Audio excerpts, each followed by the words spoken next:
FM. Dito tayo sa totoo. Kapatid, halika na! Pwestuhan na ulit!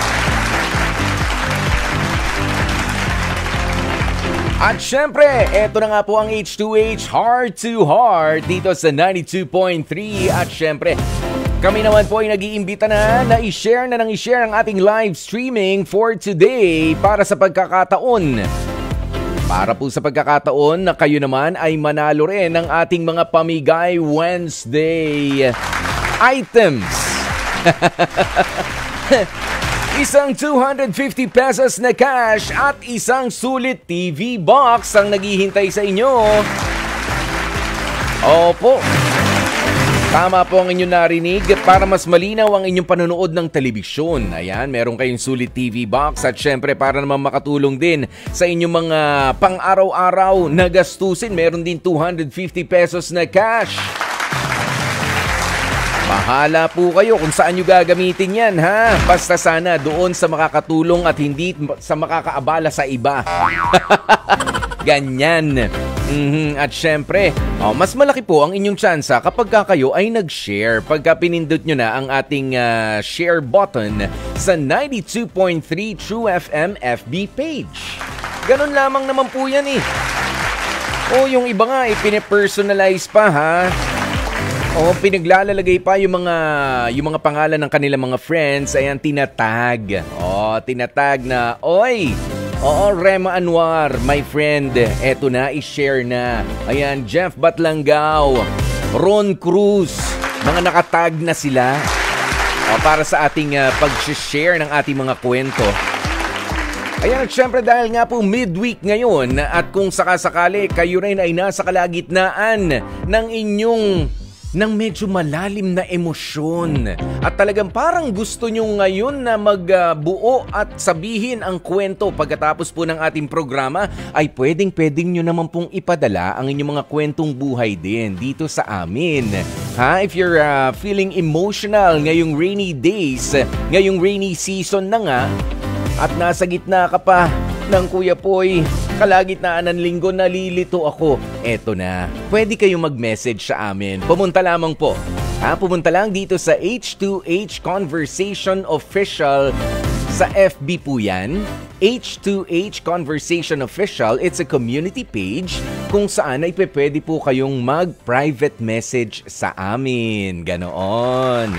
I-private message mo na nga sa amin yung kwentong dala-dala mo dyan, yung nagpapabigat sa iyong dibdib o kaya naman ang saya na talaga namang walang mapaglagyang ligaya na gusto mong ibahagi rin sa iba pa nating mga kapatid. Pwede rin naman. Hindi lang naman po puro mga problema. Punta lang dyan sa H2H Conversation Official sa Facebook at mag-private message na nga po kayo. Kayo po ang mamili. Saan nyo ba gusto? Doon tayo makapag-usap sa H2H Confessions natin o gusto nyong gawing liham para sa Dear Kuya Poy ang inyong ibabahaging kwento? Pwede rin. O kaya naman para doon sa iba, pwede rin naman na mag-message na nga po kayo sa dearkuyapoy@gmail.com. Ayan dearkuyapoy@gmail.com. Ang daming mga paraan. At kung sakasakali, wala po kayong may kikwento pero sa sobrang tuwa ninyo at sa sobrang naengganyo kayo o meron din kayong gustong itulong naman o ipayo doon sa ating makakausap, makakakwentuhan, ay nandito naman po ang ating mga hotlines. Sa mga gustong tumawag eto nga po ang ating mga hotlines. 8631-5788 o ang 8631-6674. Ulitin natin kapatid. 8631-5788 o 8631-6674. Without further adjourn. Without further ado pala. Eto na nga po, umpisa na natin ang pagtatapat ngayong tanghaling tapat ng ating makakausap mula sa Makati. Lakas na ang inyong mga radyo, i-share na ang ating live streaming. Sabay tutok dito sa Heart to Heart. H2H Confessions.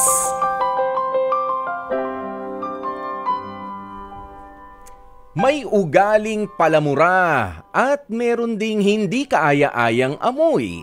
Yan ang dahilan kung bakit parang gusto nang umatras ng makakausap nating si Jomar sa ka-MU niya na si Nicole. Plano ng araw kasing i-ghost nitong si Jomar ang 2 buwan niya ng ka-MU na si Nicole. Pero ito raw si Nicole panay raw ang pahaging na wag naman siyang iwan nitong si Jomar. Kaya itong si Jomar nahihilo na rin sa kung papaano niya matatakasan ang kakaibang dating nitong si Nicole. Kaya naman, 25 years old si Jomar, kausapin na nga natin. Jomar, magandang tanghali sa'yo pare. Magandang tanghali po, Kuya Poy. Sige, meron kang ka-MU na si Nicole. Ilan na? 2 months? Opo, 2 months na po. 2 months sa ka-MU. Lang po. Saan ba kayo nagkakilala nitong si Nicole? Nagkakilala po kami sa isang dating app po, Kuya Poy. Pagkatapos, gaano katagal bago kayo nagkita? Balit, inabot po ng 2 months. Kasi siyempre, masipag din po kasi siyang mag-reply sa mga ano. Kaya ayun, nag-decide po kami na mag-meet up. So ilang beses na kayo nagkita nitong si Nicole?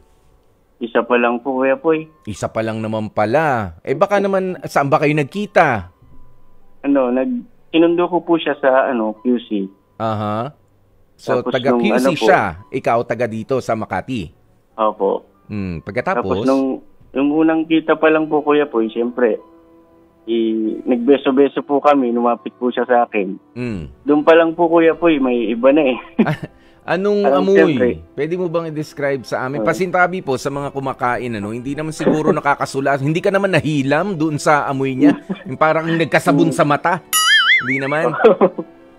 Nung una, siyempre, hindi ko po inaasahan na ganun nga po. Nung binuksan ko na po yung pinto ng sasakyan, pumasok siya. Tapos sa likod na po, tinignan ko po yung sapatos ko, baka may natakpakan lang po akong kung ano.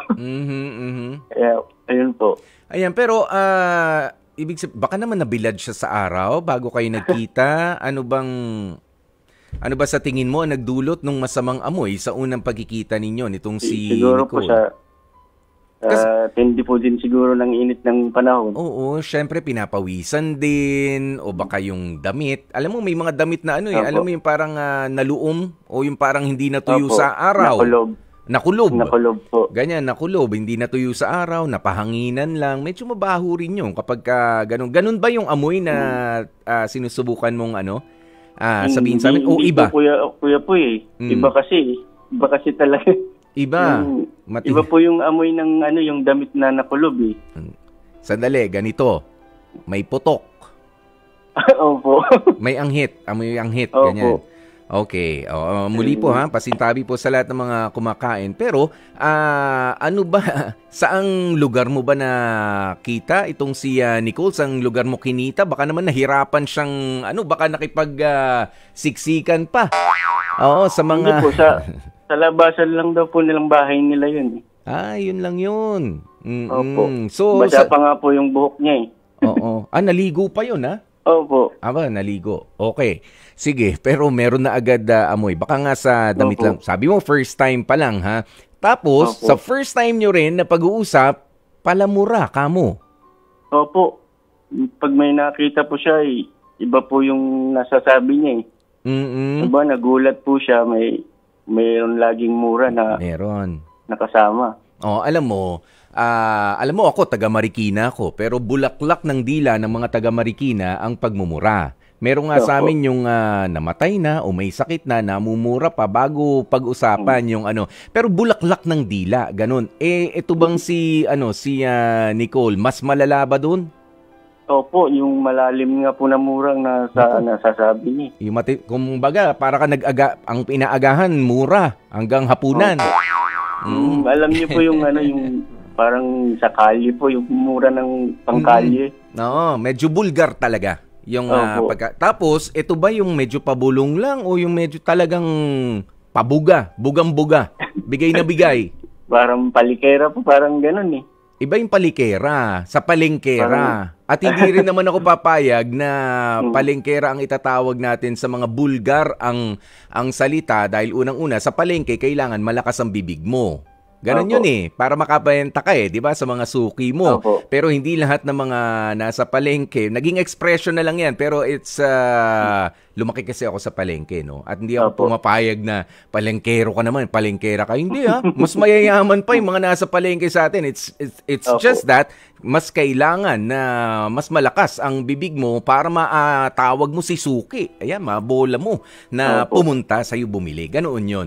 Ilagay na lang natin sa bulgar talaga kung magsalita. Opo. At wala nang pakialam kung sino makakarinig. Hindi lang kayong dalawa makakarinig, ganon? Opo. Oh. Talagang malulutong po. Saan ba kayo nagpunta? Doon sa first meeting ninyo, nag-date ba agad kayo nitong si Nicole? Opo, nagpunta po kami sa mall, Kuya Poy. Lakad-lakad po kami doon, tapos nanood po kami ng sine. So, umasa ka na nagkalat ka Opo. rin doon ng ano? Ayun nga po naisip ko po kasi malamig po doon, kaya baka siguro mabawas-bawasan, sabi ko, sa isip ko. Pero ano nangyari? Nasa loob po kami ng sinihan, Kuya Poy. Hindi po ako makapag-concentrate sa pinapanood ko eh. Talagang sumisiksik po, maselan din po kasi yung ilong ko, Kuya Poy, pagdating sa mga ganyan. Mabagsik, ha? Opo. Okay. Meron nagtatanong dito, hindi na sila makapaghintay. Siyempre, bumeso nung nagkita kayo. Mamaya na kasi yung tanong niya. Sandali, nasa sinihan pa lang eh. Sandali, kumain ba kayo? Opo. Nung kumain kayo, nakain mo naman yung nakahain para sa'yo. Siyempre kapag ka meron kang masamang amoy na walang ka ng gana, di ba? Ay, opo. Ngayon nga po, Kuya Poy. Hindi ko po halos maubos-ubos din po yung kinakain ko. Ano bang in-order mo, pare? Naalala mo pa? Bulalo po yun eh. Bulalo? Naku, sarap pa naman sipsipin ng utak ng buto. Sarap pa naman ng sabaw eh. Oo. Pagkatapos siya, anong kinain niya? So, order po siya ng gulay po yung sa kanya eh. Ay, gulay. Tapos nag-request ng more sibuyas.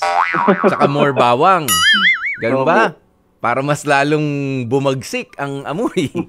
Okay. Hindi, pero anong gulay naman ang kinakain niya? Kasi alam mo, yung amoy ng katawan ng tao, pwede kasi maraming pagagalingan yan. Pwedeng doon nga sa kinakain. Di ba may ibang mga lahi? Dahil nasa kultura o nasa tradisyon na nila ang kumain ng mga spicy food.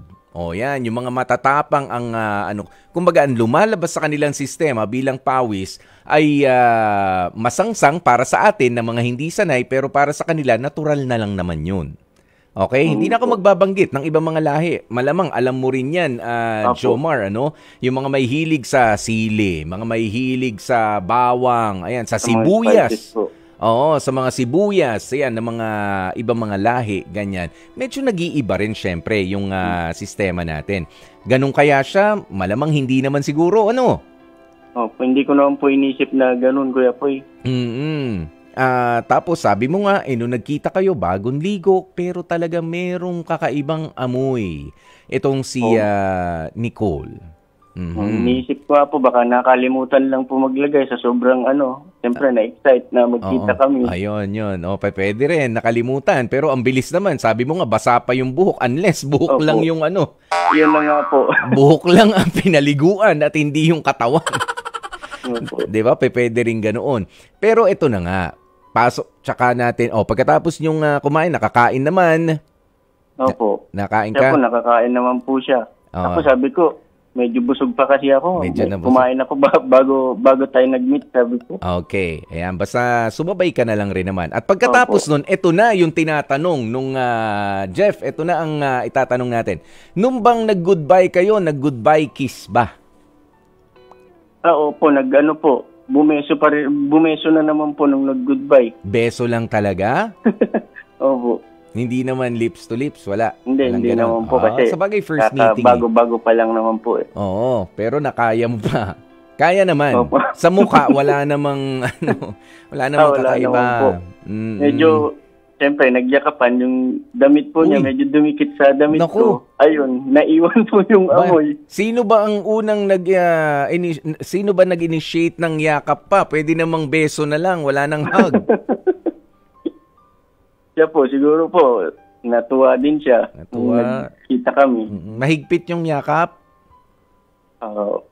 Mahigpit? Nagkadikit lang po ng yung damit nga po niya. Oo. Pagkatapos, ibig Tapos, sabihin, may remembrance ka na rin. Totoo? Hindi ganun nga kabagsik. Okay. Ganito, Jomar, wala namang valid naman yung mga puntos mo at feeling ko naman, nire-respeto mo naman itong si Nicole. Nagtataka ka nga lang, gusto mo siya. Tama? Opo. Gusto mo siya, Ayan. Doon sa mga pag-uusap ninyo, sa tingin mo ba siya yung tipo ng babae, nag-meet naman na kayo ng isang beses, siya ba yung tipo ng babae na mukhang makikinig naman kung sakasakaling mag-suggest ka na at i-open up mo sa kanya yung issue na medyo may body odor nga siya? Yun na nga po ang iniisip ko, Kuya Po, kasi ayoko naman pong masaktan siya. Pero, laki na turn off po kasi ako talaga. Pero the mere fact na nag-uusap tayo dito at nagtatanong ka nga kung ano bang gagawin, go-ghost ko na ba, hindi na ba ako magpapakita ulit sa kanya, parang merong something na parang gusto mong ituloy pa rin doon sa, ano ba yung nakita mo naman kay Nicole na maganda? Kasi kumbaga kapintasan niya halos yung pinag-usapan natin, sabi mo nga palamura, tsaka may body odor siya. Pero ano yung pumipigil sa'yo para hindi na magpakita kay Nicole? Ano yun? Masaya lang po siyang kausap. Yun lang po. Masaya o maselan? Anong sabi mo? Masayang kausap po. Masayang kausap. Okay? O bukod doon, sa itsura, sa physical na anyo. Sa itsura, wala naman pong problema sa itsura niya, Kuya po. Walang problema. Yun lang talaga. Opo. Yung may, yung may amoy. Hindi ko naman po masabi sa kanya ng diretso kasi ayaw ko naman po talaga siyang, ayaw ko pong makasakit. Ayan. Ito. Syempre, hindi naman puro ang tingin natin doon sa ibang tao. Yan, doon sa nakadate natin. Ikaw ba sa itsura mo, sa sarili mo, meron ka rin bang sa tingin mo kailangan ding i-improve, Jomar? Sa tingin ko po, Kuya Poy, wala naman po kasi sarili ko na po ito. Sa physical na anyo, okay ka naman? Okay naman po. May kahawig ka bang artista? Sabi nga po, si Jong Hilario daw po eh. Jong Hilario, pwede rin naman. Parang dancer. Yan. Okay. So, ano na ang gusto mong gawin sa ngayon? Itutuloy o hindi? Kanino ba yung kotse na ginamit mo? Pinalinis mo ba yung... Kanino yun? Sa'yo? Opo, diretso car wash po yun. Diretso. Ikaw talaga. Sinayuan din po sa loob. Talagang medyo ganun, mabagsik yung iniwan na amo. Ayaw mo nun, may remembrance. Ikaw talaga. Ayun, tinanong ko nga po siya, Kuya Poy, kung may lahi siya eh. Anong lahi? Sabi niya, pure Filipina daw po siya. Ay, pure. Di ba? Purong-puro pa. Parang suka. Purong-puro. Ayan. Pero, syempre, eto na nga. Pero seryoso na, ha? Seryoso na tayo, Jomar. Ano ang gusto mong mangyari? Gusto bang subukan na siya ay magbago at makausap pa? Kasi pwede rin naman yun. O maturuan mo siya sa personal hygiene, halimbawa, sa baka kinukulang o baka mali ang sistema. Hindi naman kasi natin pwedeng ibase lang sa edad. Yung iba, ligong, ano yung tawag? Parang ligong pato, ligong sisiw, ganun. Pagkabilis. Ligong pusa, hilamos pusa. Yan yung ganyan, parang naligo pero hindi naman talaga. Yung pagkukuskus, yung mga ganyan. Yung iba nga, umaabot na at a certain age na ang Pilipinas ay hindi malamig na bansa. At kailangan talaga yung mga underarm natin ay nilalagyan ng deodorant. Yung iba, meron kasi mga may paniniwala, Jomar, 'di ba? Ay nako, ayoko mangitim ang kilikili ko. So paano mangingitim na lang yung labi nung katabi mo sa lakas ng putok mo? May mga ganun kasi kung mga tuwiran eh. 'Di ba? At yung iba nakasanayan na hindi ganun. Ikaw ba kaya mo? Given na palamura siya, kung sakasakaling mamumura ka, tatanggapin mo ba? Isa nga po yun sa ayaw ko sa isang babae, Kuya po, yung palamura. Kasi yun, medyo mas madali pang pigil-pigilan yun. Pwede naman Pagka meron ka ng papel talaga sa buhay niya na special, tsaka mo nasitahin yung mga bagay na baka pwede naman, huwag ka na masyadong palamura. Dahil hindi lahat ng mga tao na sa paligid natin ay kabiruan natin, hindi lahat ay pangit yung bulgar ang lumalabas sa bibig natin. Kahit saan ka naman, kahit saan ka magpunta, okay? Ayan, pero doon sa kanyang amoy, pwede rin na ikaw naman ang maging savior niya. Hindi ko nga po alam kung paano sasabihin po sa kanya, Kuya Poy, na hindi po siya na-offend. Alam mo, yung mga ganito mga bagay, talaga nakaka-offend yan. Lalo-lalo na kapag ka manggagaling doon sa mga tao na gusto mo rin. Dahil ikaw, yun lang pagbeso at yung pagyakap at yung pagsama sa'yo nitong si Nicole, nagpapakita yon na tiwala siya sa'yo. Ha? Merong certain level ng trust at yung pakikipagkita sa iyo ng isang babae ay meron ng certain level of trust kang na-build sa kanya. Pero ang sa ngayon kasi first time pa lang kayo nagkita, 2 months pa lang kayo na nagkakausap, sabi mo nga sa dating app na yon, ituloy mo pa ng bahagya. Konting pagtitiis pa bago mo i-address yung kanyang mga masyadong personal na kasiyan, yung BO, yung body odor issue niya, at yung pagmumura. Yung pagmumura, pwede mo nang unti-untiin as early as now. Pwede na, hindi ako sanay sa palamura na kaibigan. Ayan, hindi mo pa naman siya girlfriend di ba? At hindi rin naman requirement na maging girlfriend mo na siya agad-agad.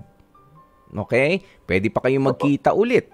Naka-isa ka nga, malay mo naman, give her the benefit of the doubt. Sabi ko nga sa'yo, baka naman mali lang yung naisuot niyang damit, baka may amoy nung araw na yon. Why don't you give her another chance? Sige po, Kuya Poy. Oo, ayan. Pero yung pagiging palamura, sabi mo, wag naman masyado. At may iba rin taong kinig sa atin. O kahit pa ako, hindi ako komportable. Ngayon, kung hindi talaga at hindi niya na mababago, sabi niya, ay nako, dito na yan. Kasi ako, pagkakausap ko rin yung mga kaibigan ko sa Marikina, kami mga taga Marikina, at nagbibiroan kami, may mga ganyan. Pero sa amin lang yon, sa circle of friends lang yan, napapamura ka. Pero, yun naman ay doon lang sa conversation na yun. Pagka iba ng mga taong kausap namin, iniingatan namin yun. Pwede naman talaga mapigilan yan. Pwede. Oo. Yung ang targetin natin, yung masamang amoy, yun ang obserba mo the next time. Gusto mo siya? Gusto mo, di ba? Opo, Kuya Poy. Sayang naman. Pero wala ka ng balak na humanap ng iba? Siguro, Kuya Poy, pag-iisipan ko muna ng maigi. Pag-isipan mo na maigi. Kung sa ugali niya, masaya naman yung mga pag-uusap ninyo at mukhang makikinig naman to sa'yo si Nicole. Sa ngayon kasi wala ka pang karapatan . Pero kung there is something, merong X factor ka nakikita sa kanya, sige, tuloy mo lang ang pakikipagkaibigan. Tsaka na, kapag medyo mas malapit na kayo sa isa't isa, sabihin mo yung issue para sa kanya ng mga body odor. Actually, you're extending help. Baka lang ma-offend siya kapag it's too early in the day, masyadong maaga pa para sabihin mo ngayon, nung nagkita tayo, ang baho. Nagpakarwash ako, tapos yung damit mo yung amoy ng damit, wag ngayon. Konting tiis pa para sa mga personal na mga ganyan. Kasi talagang she'll take it as an offense mula sa'yo. Okay? Okay po, Kuya Poy. Ayun. Meron ka pang iba mga gustong sabihin, Jomar? Wala naman na po, Kuya Poy. Yun na lang po ang Meron ka ba mga gustong batiin? Binabati ko po yung mga kaibigan ko sa Makati, Kuya Poy. Sila Kevin, sila Lien, sila Jason. Yan po, Kuya Poy. Yun. Maraming salamat din sa iyo, Jomar. At sa pag-uusap natin dito sa H2H Confessions. Yan ang mga gusto natin kausap, yung totoo. Bagaman natatawa po tayo, hindi natin pinagtatawanan yung iba na talagang natural, na merong mga amoy sa kanilang katawan. Tulungan natin. Tutulungan po natin. Pero, syempre, magdadahan-dahan din. Merong certain level of respect sa pagsasabi. Hindi porke naman kaibigan mo, amoy putok ka. Yan, yung mga ganyan. Wag naman nung ganun kabrutal. Okay? Wag tayo masyadong brutal, mga kapatid. Kailangan meron pa ring respeto at concern kapag sinasabi natin ang mga bagay na ganito. Hindi lang ho naman putok Meron yung iba bad breath naman. O yung iba naman parang napaka-untidy sa kanilang sarili, parang andungis-dungis. O yung iba nga may... Diba, pwede tayo magbigay ng advice pero hindi sa harap ng nakararami para sa ikapapahiya ng ating kaibigan. Dapat nga, sabi ko, ay mabuild natin yung concern at wag din natin masira yung confidence ng pinagsasabihan natin nito kung talagang concerned tayo. Love Question of the Day. Ang daming mga bayolenteng mga reaksyon. Naniniwala ka bang mas loyal ang mga lalaki kumpara sa mga babae? Sabi? Eto na nga po ang inyong mga kasagutan. Sabi ni Sergio Gonzalez, hindi. Dahil lahat naman ay may kapasidad na magloko. Sabi naman ni Willen Tikag, nakadepende po yan sa tao O mapababae o lalaki, hindi natin hawak ang utak nila. Ayan, pero sabi naman ni Lynn Islao, no, mas maraming loyal na babae kaysa sa mga lalaki kasi ang babae, pag nagmahal yan, never nang tumitingin sa iba. Pero ang lalaki, kahit pa sabihin nila na mahal nila ang isang babae, pero hindi nila maiwasan na tumingin sa iba. Madali kasi silang matukso Uy, huwag naman kayong ganyan sa amin. Ayan, si Tess Sebastian sabi, nako, sa panahon ngayon, halos equal na lang ang mga babae at mga lalaki. May mga babaeng kumakabit o nangaagaw ng asawa ng may asawa or boyfriend ng iba. May mga lalaking madali rin naman matukso sa mansanas na alok ni Eva. Ang hina lang. Di ba? Galing. Galing nung sagot na yun ni Tess Sebastian. Sabi naman ni Toy Aquino, oo, mas loyal ang mga lalaki kasi pansin ko mas maraming babae ang humahanga sa iba't ibang tao at mga bagay at mas matampuhin at lagi pang may toyo lalo na pagka may dalaw. Yun lang. Ayan si Diane Tugap, lahat naman po loyal. Kung makukontento lang at may tiwala sa isa't isa at hindi magpapadala sa anumang temptasyon. O yun. O eto naman si Renato C. Naniniwala ako na lalaki ang mas loyal. Katulad ko na lang, 20 years na ako sa marriage. Hanggang ngayon, kami pa rin ng partner ko. Di ang galing. Sa bagay, sabi naman ni Sugar ng Manila, mas loyal ang mga babae. Hindi dahil sa babae ako Ang babae kasi simple lang yan at mapagmahal. Pero pagka yan kinutuban at feeling niya walang respeto galing sa lalaki, dun na kami umaalis at tsaka naghahanap ng iba. Ganun. Ayan, at syempre maraming salamat nga po sa inyong mga kasagutan, mga kapatid. Dear Kuya Poy,